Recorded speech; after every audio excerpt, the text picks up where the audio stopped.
Showbiz Tonight can tell you, George Clooney, he's back on the market tonight after splitting up with his girlfriend, Elisabetta Canalis. And we can also tell you that there may have been a shocking clue behind this split. With me in New York tonight, TV journalist Taryn Winter-Brill and Kathy Aru, who's the publisher of Catalina magazine. I got to tell you, there were cheers of joy from the women in the Showbiz Tonight staff when we heard the George Clooney news today.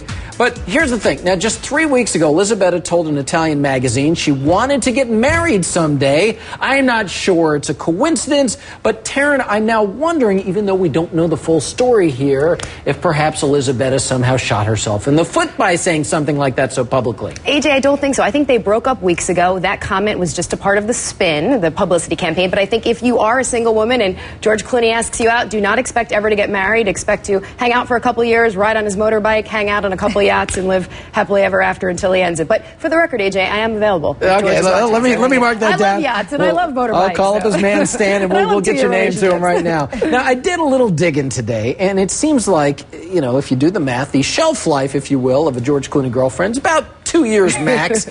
Kathy, do you even think perhaps if Elisabetta hadn't been talking about marriage, if that even had anything to do with this, that perhaps, you know, it was George's time. The cycle had gone through onto his next beautiful, amazingly spectacular woman. Right on schedule. 2 years, 3 years. He's looking at his watch. He said, oh, it's time to break up. She said the M word. He got nervous. He looked at the time. He ran. Yeah. Can I tell you something? You know, we've all dealt with George in the past, and he's, as we all will say, he's the nicest guy in television, in movies, in the whole deal to deal with.